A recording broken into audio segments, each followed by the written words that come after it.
وأحسن منك لم تر قط عيني وأجمل منك لم تلد النساء خلقت مبرأ من كل عيب خلقت مبرأ من كل عيب كأنك قد خلقت كما تشاء. كتاب أنزلناه إليك مبارك ليدبروا آياته وليتذكر أولو الألباب. یہ کتاب برکت والی ہے جسے ہم نے آپ کی طرف نازل فرمایا ہے تاکہ دانش مند لوگ اس کی آیتوں میں غور و فکر کریں اور نصیحت حاصل کریں. اللہم صلی علی سیدنا محمد وعلی آل سیدنا محمد بعدد کل ذرۃ مئۃ الف الف مرۃ. سامعین کرام، سورہ زمر درس کا نمبر 2190 آیت نمبر 64 سے 66 حصہ اول. آج کا موضوع، کیا ہم نے مشرکانہ روش کو پسند کر لیا ہے؟ اس کے ساتھ آج کے سبق کا آغاز کرتے ہیں. سب سے پہلے گزشتہ سبق کا اعادہ ہوگا. اعوذ باللہ من الشیطان الرجیم. پناہ مانگتا ہوں میں اللہ کی شیطان مردود سے. بسم اللہ الرحمن الرحیم. شروع اللہ کے نام سے جو بڑا مہربان نہایت رحم والا ہے. وَيُنَجِّي اللَّهُ الَّذِينَ اتَّقَوْا بِمَفَازَتِهِمْ لَا يَمَسُّهُمُ السُّوءُ وَلَا هُمْ يَحْزَنُونَ. اور جو پرہیزگار ہیں ان کی سعادت اور کامیابی کے سبب خدا ان کو نجات دے گا، نہ تو ان کو کوئی سختی پہنچے گی اور نہ غمناک ہوں گے. اللہ خالق کل شیء وهو على كل شیء وکیل. خدا ہی ہر چیز کا پیدا کرنے والا ہے اور وہی ہر چیز کا نگراں ہے. له مقاليد السماوات والأرض والذين كفروا بآيات الله أولئك هم الخاسرون. اسی کے پاس آسمانوں اور زمین کی کنجیاں ہیں، اور جنہوں نے خدا کی آیتوں سے کفر کیا وہی نقصان اٹھانے والے ہیں. سامعین اکرام، سورہ زمر آیت نمبر 64. قل افغیر اللہ تأمرونی اعبد ایہا الجاہلون. ان سے کہو کہ اے جاہلو، تم اللہ کے سوا کسی اور کی بندگی کرنے کے لیے مجھ سے کہتے ہو.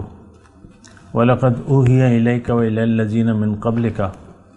اور یہ بات تمہیں ان سے صاف کہہ دینی چاہیے، کیونکہ تمہاری طرف اور تم سے پہلے گزرے ہوئے تمام انبیاء کی طرف یہ وہی بھیجی جا چکی ہے. لئن اشرکت، اگر تم نے شرک کیا، لیحبطن عملک، تمہارا عمل ضائع ہو جائے گا. ولتکونن من الخاسرین، اور تم نقصان اٹھانے والوں میں سے ہو جاؤ گے. بل اللہ فاعبد وکن من الشاکرین، لہذا تم صرف اللہ ہی کی بندگی کرو اور شکر گزار بندوں میں سے ہو جاؤ. سامعین اکرام، دو آیات میں نے آپ کے سامنے پڑھی ہیں اور بہت ہی اہم ہیں اور بنیادی ہیں. بات تو دیکھیں، اصل میں تو جو ترجمہ ہے، یعنی یہ ایک غیر معمولی سا انداز تخاطب ہے. قل افغیر اللہ تأمرونی اعبد ایہا الجاہلون وَلَقَدْ أُوحِيَ إِلَيْكَ وَإِلَى الَّذِينَ مِن قَبْلِكَ لَئِنْ أَشْرَكْتَ لَيَحْبَطَنَّ عَمَلُكَ وَلَتَكُونَنَّ مِنَ الْخَاسِرِينَ بَلِ اللَّهَ فَاعْبُدْ وَكُن مِّنَ الشَّاكِرِينَ. تو 3 آیت میں نے آپ کے سامنے پڑھی ہیں اور بہت ہی بنیادی ہیں. دیکھیں، انسان ایک بات نوٹ کر لے، دنیا میں جب انسان آیا ہے تو ایک بات تو واضح ہے کہ اللہ تعالیٰ نے اس کو عبث نہیں پیدا کیا، فضول بے فائدہ۔ دوسری بات یہ ہے اللہ تعالیٰ نے اسے بہت بڑے فائدے کے لیے بنایا ہے، نقصان کے لیے نہیں بنایا۔ یہ ایک بات بنیادی طور پہ اپنے ذہن نشین کر لیں۔ اصل میں دین کی جو ضروریات ہیں اس سے تو ہمیں کوئی علاقہ، کوئی واسطہ نہیں ہے، اور دین کے بارے میں تو ہم سوچتے بھی نہیں۔ عام طور پہ ہماری ساری سوچیں محدود ہیں ظاہر تک۔ میں آپ سے مخاطب ہوں ذاتی طور پہ، آپ اپنی سوچوں کو دیکھیں تو وہ ساری سوچیں ظاہر تک ہیں، ظاہر اور ظاہر۔ ایک بڑی خطرناک سوچ ہے اگر کوئی اس سوچ کو اپنا لیتا ہے، یعنی صرف ظاہر کی سوچ۔ تو اگر کوئی بھی شخص، خواہ وہ اپنے آپ کو جو بھی کہے، مسلمان کہے، جو بھی کہے، لیکن اگر وہ صرف ظاہر کی سوچ رکھتا ہے تو اللہ تعالیٰ نے اس بات کو بہت ناپسندیدہ عمل قرار دیا ہے، اور اپنے نبی کو یا داعیان امت کو، داعیان قرآن کو اس شخص سے رخ پھیر لینے کا حکم دیا ہے جس کی سوچ صرف ظاہر تک محدود ہے۔ فَأَعْرِضْ عَمَّنْ تَوَلَّىٰ عَنْ ذِكْرِنَا وَلَمْ يُرِدْ إِلَّا الْحَيَاةَ الدُّنْيَا۔ اے نبی اس شخص سے اپنی نظر رحمت ہٹا لیجیے جو پھر گیا میری یاد سے، اب یہ نہیں چاہتا صرف دنیا کی زندگی۔ دیکھیں ذکر کا معنی ہم نے محدود کرتے ہیں، وہ تو ایک الگ مسئلہ ہے، لیکن اس کے دوسرے جز کو آپ دیکھیں، وَلَمْ يُرِدْ إِلَّا الْحَيَاةَ الدُّنْيَا۔ جو شخص یعنی ذکر کو آپ سمجھنے کی کوشش کریں اس آیت کے دوسرے حصے پر، لم یرد الا الحیات الدنیا، اب یہ نہیں چاہتا صرف دنیا کی زندگی۔ لہٰذا اس کے نتیجہ کیا ہوا کہ جو شخص بھی صرف دنیا کی زندگی کا طالب ہے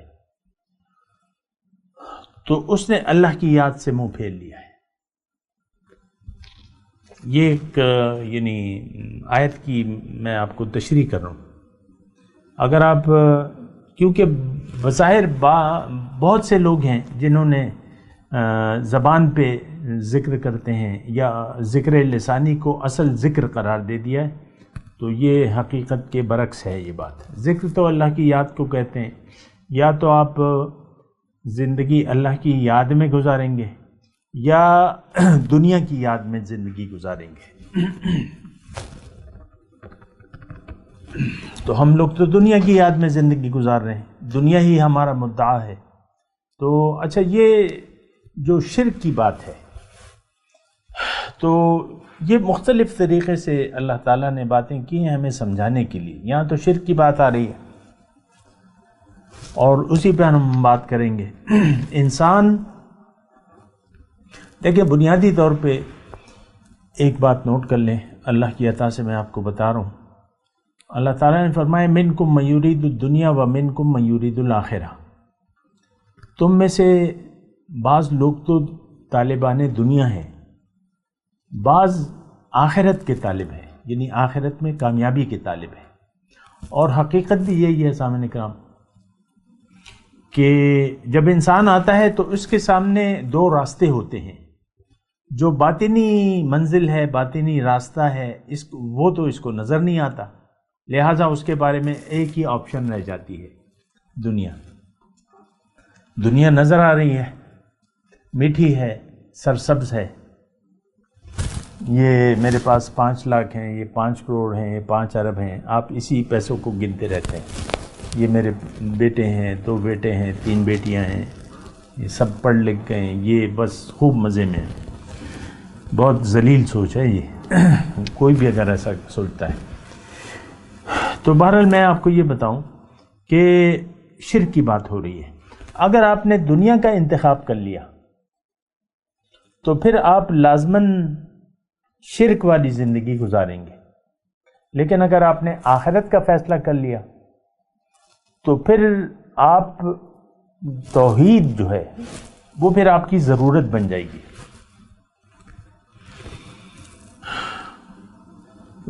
یہ جو بات میں نے شروع کی ہے منکم من یرید الدنیا و منکم من یرید العاجلہ، یہ اللہ تعالیٰ نے مختلف جگہ قرآن پاک میں مختلف انداز سے فرمائی ہے۔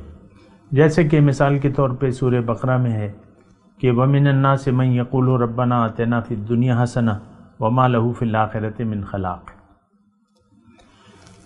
یہ پہلا حصہ، پہلی کیٹیگری یہ ہم ہیں جو چاہتے ہیں کہ بس دنیا، یا اللہ جو دینا ہے دنیا میں دے دے۔ یہ زبان سے نہیں کہتے، ہم اپنے عمل سے ایسا کہہ رہے ہیں، جو دینا ہے بس یہیں دے دے۔ تو لوگوں میں سے بعض ایسے ہیں، اللہ تعالیٰ فرما رہا ہے کہ جو کہتے ہیں اپنے عمل سے، یعنی دنیا ہی کے طالب ہیں۔ اب جو دنیا کا طالب ہے، اللہ تعالیٰ فرما رہا ہے اس کا آخرت میں کوئی حصہ نہیں ہے۔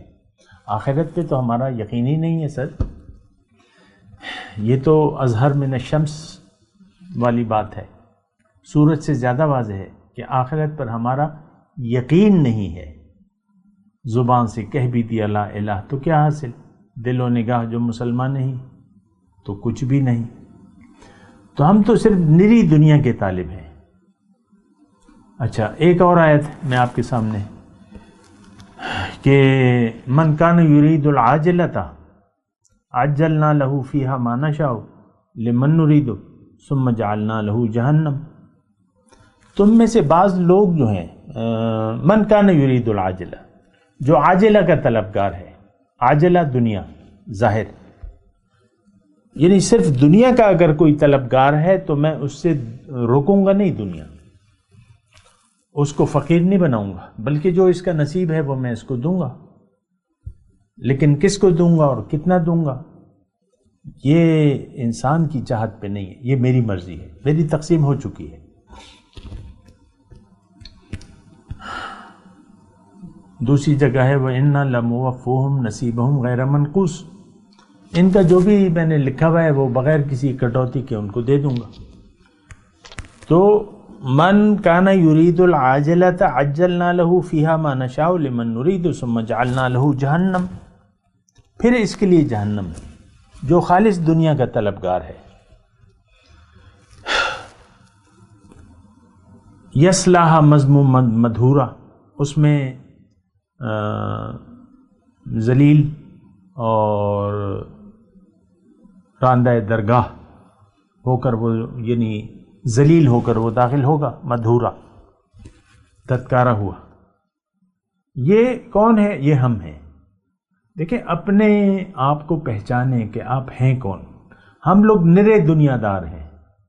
یہ جو ہم کر رہے ہیں روایتی طور پہ، یہ تو روایات ہیں، کلمہ، نماز، روزہ، حج، زکوٰۃ، اس کی حقیقت کو ہم نے جانتے نہیں ہیں، نہ جاننا چاہتے ہیں۔ یہ بھی مسئلہ ہے نا، جاننا بھی نہیں چاہتے، ظاہر اور ظاہر اور ظاہر۔ اچھا، یہاں شرک کی بات ہو رہی ہے۔ توحید کی ضد ہے شرک۔ توحید کا مطلب لا الہ الا اللہ، اللہ کے سوا کوئی معبود نہیں ہے۔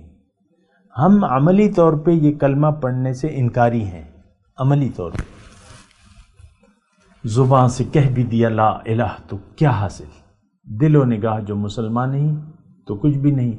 عملی طور پہ ہم یہ کلمہ، یعنی یہ نظریہ قبول کرنے سے انکاری ہے۔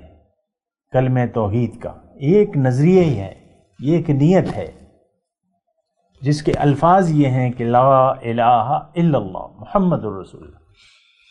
یہ ہم قبول، اول تو اس کو جانتے نہیں ہیں، نہ جاننے کی ضرورت محسوس کرتے ہیں۔ اگر بتا بھی دے کوئی، پھر بھی ہم کہتے ہیں کہ نہیں، ہم تو یہ نہیں کر سکتے، ہم تو دین میں پورے داخل نہیں ہو سکتے، ہم تو خالص اللہ کو منزل نہیں بنا سکتے، ہماری تو بہت سے غم ہیں، میری تو بڑی ذمہ داریاں ہیں، آپ کہتے ہیں۔ تو اچھا، میں توحید و شرک کی بات کر رہا ہوں۔ یہاں ایک، میں نے آپ کو کہا نا کہ ایک مختلف انداز میں اللہ تعالیٰ نے یہاں قرآن میں بات کی ہے، اور وہ بڑی پرزور طریقے سے جاہل کا ہے۔ جو غیر اللہ کی اطاعت کر رہا ہے، اس کو اللہ تعالیٰ نے یہاں پر جاہل کہا ہے۔ جاہل مت ناواقف، جانتا نہیں ہے۔ اگر ہم جانتے تو اللہ کے سوا کسی کی بات کے سامنے سر نہ جھکاتے، اللہ کے سامنے سجدہ، صرف اللہ کے سامنے سجدہ اطاعت کرتے، صرف اللہ کے حکم کے سامنے سر جھکا دیتے اگر ہم جانتے، لیکن ہم سب لوگ جاہل ہیں۔ ایھا الجاہلون، جاہل مطلب ناواقف، جس کو پتہ نہیں ہے۔ ظاہر ہے ایک بات کا مجھے پتہ نہیں ہے تو میں جاہل ہو گیا، جب پتہ چل گیا تو میں جاہل نہ رہا۔ جو جاہل ہے وہ اللہ کے حکم کے سامنے سر جھکانے کے لیے تیار نہیں ہے، اور وہ آج کا برائے نام مسلمان ہے، یہ جاہل ہے۔ اللہ کی بندگی تو اس کی سمجھ میں نہیں آتی۔ یہ میں آپ کو یعنی اپنے جو میری ذاتی تجربات ہیں اس سے بھی میں یہ کہہ رہا ہوں، ورنہ تو یہ ایک عام بات ہے۔ خالص اللہ کی بندگی ہماری سمجھ میں نہیں آتی، تو جاہل ہوئے نا۔ یہاں تو سارا مسئلہ یعنی واقفیت کیا ہے یا ناواقفیت کا ہے، یا تو آپ جاہل ہیں یا نہیں ہیں۔ اور انسان تو جاہل پیدا ہوتا ہے، اندھیرے میں ہوتا ہے، جاہل ہوتا ہے، اس کو روشنی کی ضرورت ہے۔ جب روشنی آ جائے پھر بھی آپ اس روشنی سے فائدہ نہ اٹھائیں تو پھر جاہل کے جاہل رہ جائیں گے۔ انسان تو پیدا ہی جاہل ہوا ہے۔ قرآن تو اس کو تعلیم دینے کے لیے آیا ہے، وہ جو اسے معلوم نہیں ہے۔ وَعَلَّمَ الْإِنسَانَ مَا لَمْ يَعْلَمْ، اگر قرآن کو اگر آپ سمجھنا نہیں چاہتے تو پھر آپ جاہل رہیں گے۔ ہے تو میں آپ کو یہ کہہ رہا تھا کہ دیکھیں، دنیا کو اگر آپ نے منزل بنا لیا تو شرک کیے بغیر آپ کا چارہ کار نہیں ہے۔ شرک کیا ہے؟ اللہ کے حکم کے سامنے آپ جب سر نہیں جھکاتے تو پھر آپ غیر اللہ کے لیے زندگی گزاریں گے، پھر آپ دنیا کے لیے زندگی گزاریں گے۔ آج کا مسلمان دنیا کے لیے زندگی گزار رہا ہے، چونکہ یہ جاہل ہے اور عالم ہونا بھی نہیں چاہتا، واقفیت چاہتا بھی نہیں ہے۔ یہ بھی مسئلہ ہے نا، ہم لوگ وہ واقفیت حاصل کرنا بھی نہیں چاہتے، جاہل رہنا چاہتے ہیں، جاہلوں والی باتیں۔ اور یہ دیکھیں دین میں جو جھگڑے ہیں یہ جہالت ہے، ناواقفیت ہے۔ مسائل یہ نہیں ہے، مسئلہ بندگی کا ہے، مسئلہ توحید کا ہے، اس پہ ہم ڈسکس نہیں کرتے، اس کو نہ خود سمجھتے ہیں نہ سمجھاتے ہیں لوگوں کو۔ بہرحال تو میں آپ کو یہ کہہ رہا تھا، دیکھیں اگر آپ کا رخ ہو گیا ظاہر کی طرف تو پھر آپ کو توحید کی ضرورت نہیں ہے۔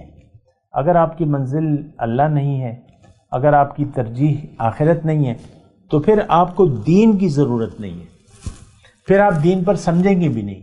اگر آپ نے اپنا مدعا، دیکھیں میں اللہ کی عطا سے آپ کو بتا رہا ہوں، اگر آپ نے اپنا زندگی کا مدعا دنیا کو بنا لیا تو پھر آپ کو آخرت کی کوئی فکر نہیں ہوگی۔ آج ہم سب مسلمان فکر آخرت کی بجائے فکر دنیا میں زندگی گزار رہے ہیں۔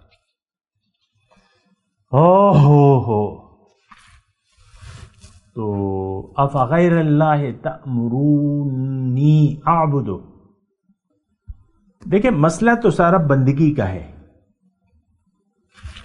اور یہاں جو آیات ہیں، بل اللہ فاعبد، تم نے بندگی کرنی ہے اللہ کی اور تم نے شکر گزاروں میں سے ہونا ہے، آیت نمبر 66۔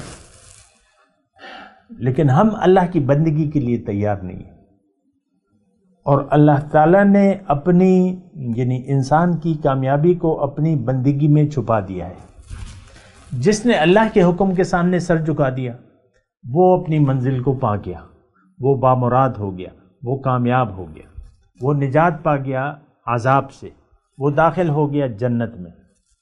کتنی آسان بات ہے۔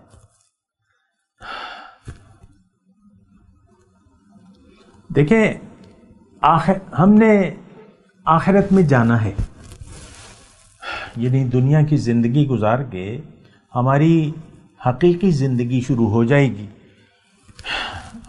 آخرت کی۔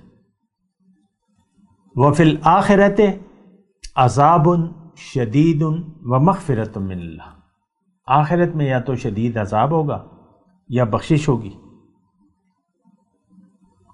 آخرت میں یا تو شدید عذاب ہوگا یا اللہ کی بخشش ہوگی.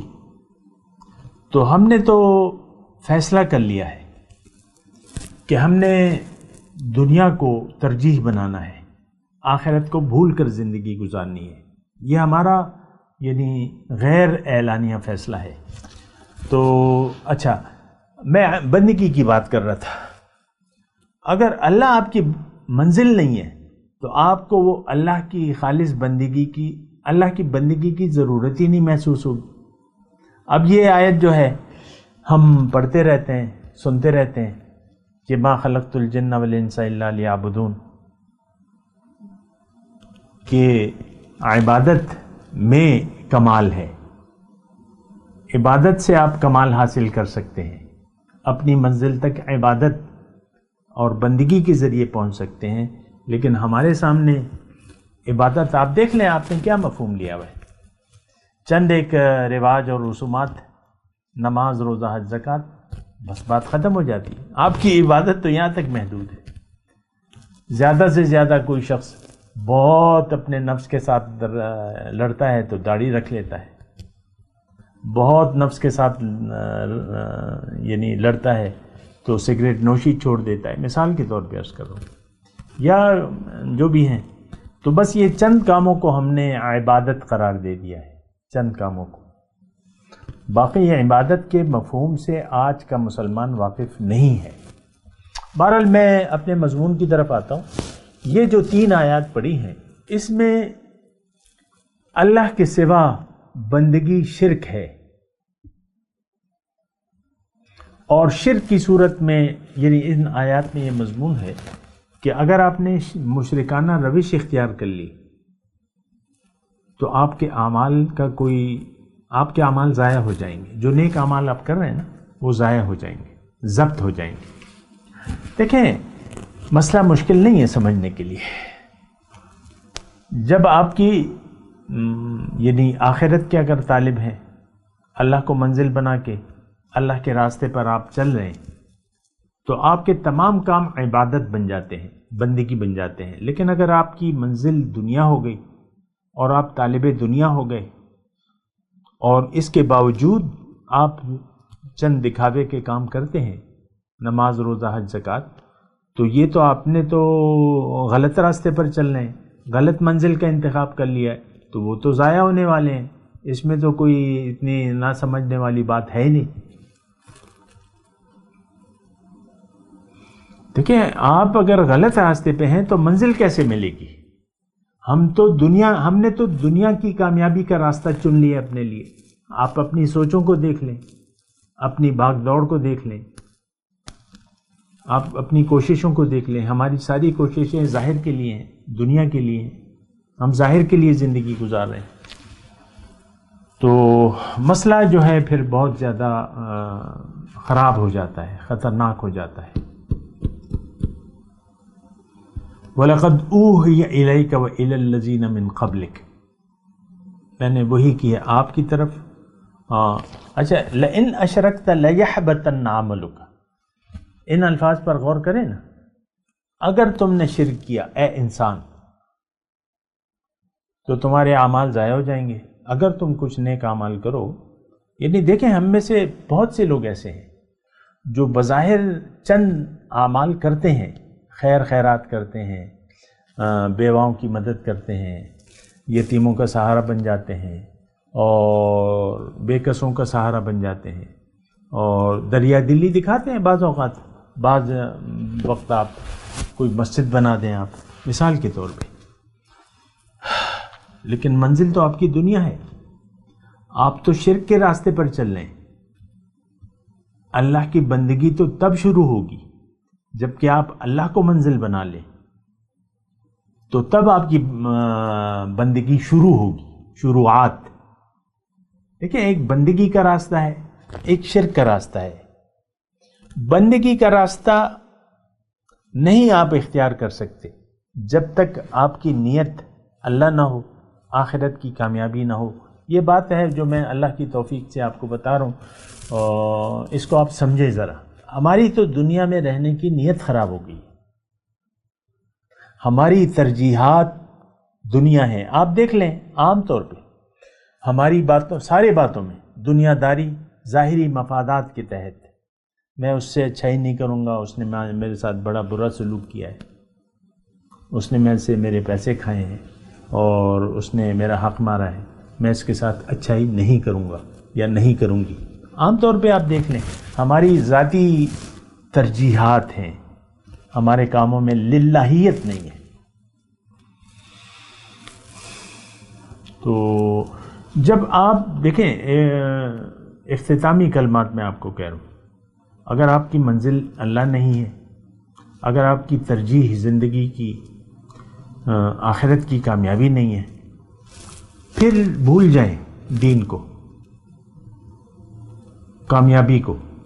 آپ نقصان کے راستے پر چل رہے ہیں، آپ شرک کے راستے پر چل رہے ہیں۔ دیکھیں شرک کیا ہے، توحید کیا ہے، کہ آپ خالص اللہ کے حکم کے سامنے سر جھکا دیں اور زبان حال سے کہہ دیں کہ لا الہ الا اللہ۔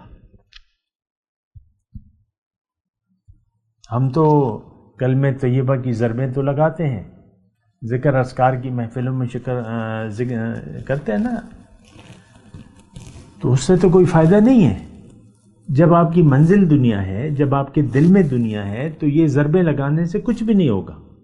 لگاتے رہیں ضربیں، پڑھتے رہیں تسبیحات، بعض لوگ کرتے ہیں تسبیحات پہ زیادہ توجہ دیتے ہیں۔ تو اصل بات ہے، دیکھیں بنیادی چیز ہے کہ آپ کی نیت کیا ہے زندگی گزارنے کی۔ نیت اگر دنیا ہو گئی تو شرک آپ کی ضرورت بن گئی، لیکن اگر آخرت آپ کی نیت بن گئی اور اللہ کو آپ نے منزل بنا لی، اب توحید آپ کی ضرورت بن جائے گی۔ توحید یعنی اللہ کے حکم کے بغیر آپ کو چین نہیں آئے گا، ہر وقت آپ کو فکر ہوگی کہیں اللہ ناراض نہ ہو جائے، کہیں نہ میں ایسی بات کروں، نہ کوئی ایسا فعل کروں جس سے اللہ کی ناراضگی لازم آ جائے۔ تو پھر آپ بچتے رہیں گے، تقوی کی روش آپ اپنا لیں گے، اور پھر آپ کی زندگی تقوی میں گزرے گی۔ لیکن اگر آپ کی ترجیح اللہ نہیں ہے، آخرت نہیں ہے، اور منزل اللہ نہیں ہے، تو پھر تقوی کو آپ بھول جائیں، آپ کر ہی نہیں سکتے۔ جو حقیقی تقوی ہے وہ آپ اختیار نہیں کر سکتے، پھر ظاہر کے پیچھے آپ پڑے رہیں گے، اور پھر یہ عام جو ہم مبتلا ہیں، ظاہر بس اسلام کا صرف ظاہر ہے، اور یہ سارے آپ دیکھ لیں فرقہ واریت ہے، اسلام کے نام پر فرقہ واریت کو ہم نے لازم سمجھ لیا ہے۔ ہر مسجد پر ایک فرقے کی تختی لگی ہوتی ہے، یہ ہو نہیں سکتا۔ ہر مسجد کا امام جو ہے وہ ایک خاص فرقے سے تعلق رکھتا ہوگا، یا دیوبندی ہوگا، یا بریلوی ہوگا، یا اہل حدیث ہوگا۔ بہرحال میں تلاوت کرتا ہوں، میرے ساتھ دہرائی۔ اعوذ باللہ من الشیطان الرجیم، بسم اللہ الرحمن الرحیم۔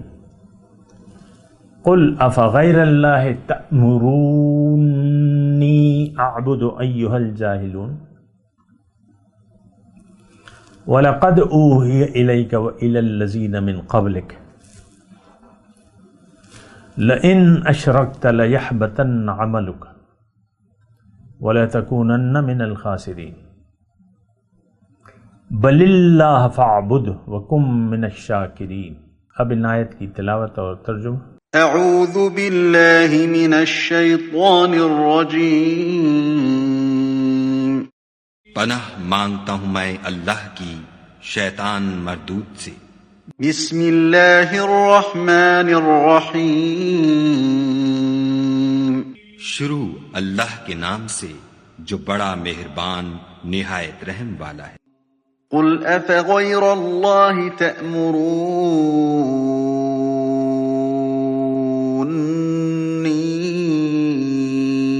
اعبد ایھا الجاہلون۔ کہہ دو کہ اے نادانو، تم مجھ سے یہ کہتے ہو کہ میں غیر خدا کی پرستش کرنے لگوں۔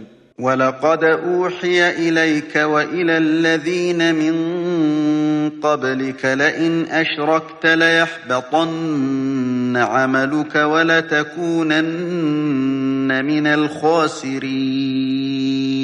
اور اے محمد صلی اللہ علیہ وآلہ وسلم، تمہاری طرف اور ان پیغمبروں کی طرف جو تم سے پہلے ہو چکے ہیں یہی وحی بھیجی گئی ہے کہ اگر تم نے شرک کیا تو تمہارے عمل برباد ہو جائیں گے اور تم زیاں کاروں میں ہو جاؤ گے۔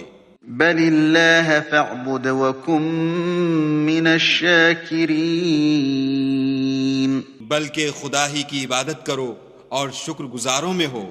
اس کے ساتھ ہی آج کے درس کا وقت اختتام کو پہنچا۔ اگلے درس میں انشاءاللہ ملاقات ہوگی۔ وآخر دعوانا ان الحمد للہ رب العالمین۔ مولاي صل وسلم دائما ابدا على حبيبك خير الخلق كلهم۔